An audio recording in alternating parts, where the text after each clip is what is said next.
Hi, everybody. This is Silvio Canto in Dallas, Texas on Tuesday, November the 6th, and welcome to our video commentary. It's election day here in the United States, and what always happens on election day, you do your business, you go to work, you do whatever you have to do, and then sometime around 7 o'clock, you tune in the news and find out the results. This year is a little strange because of all the early voting that has been going on, and we'll see how that combined with the people who are voting today, we'll see what that tells us tonight. But election day usually reminds me of previous election days. I don't know if you have the same feeling, but I always think back about other election days. I remember 1976 when Governor Carter was running against President Ford.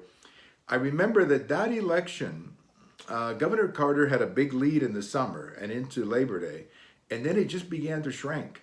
And by election day, it was a dead heat. And in fact, it went on the whole night until the next morning. I think it was 10:30, 11 o'clock before they actually called it for Governor Carter. Then you had, of course, 1980. That was supposed to be close, but it ended up being a Reagan landslide. 1984, 1988, those were big Republican victories, first for President Reagan in re-election, and then in 1988 for Vice President Bush.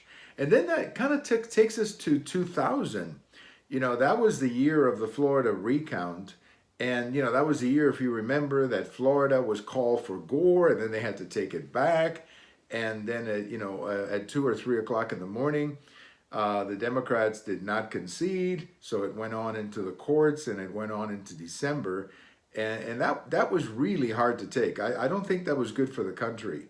That recount became very partisan, and I think it hurt a great deal the Bush presidency. And that takes us, at least in my mind, that takes me to 2012, when Governor Romney ran against President Obama.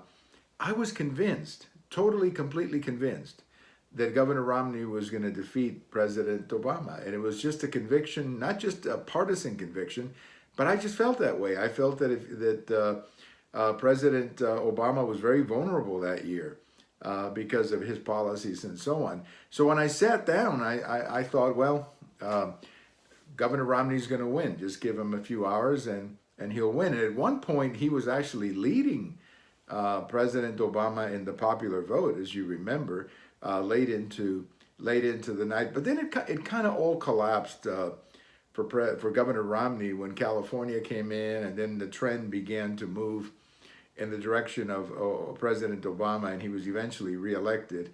I think about 11:30 or so in the evening. I think it may have been Ohio that finally did it for him. So, election day, it's a good day to sit back and remember election days of the past. Of course, there's a big election day today, 1860. This is, of course, way before our time. But it was on this day in 1860 that Abraham Lincoln was elected president of the United States. And that was a 3 or 4 man race back then, which had a lot to do, of course, with the breakup and the Civil War and all of that. So election day, a good day to remember elections of the past. Thank you for watching. We have all of these on Twitter, on YouTube, on my blog. And if today is your birthday, happy birthday.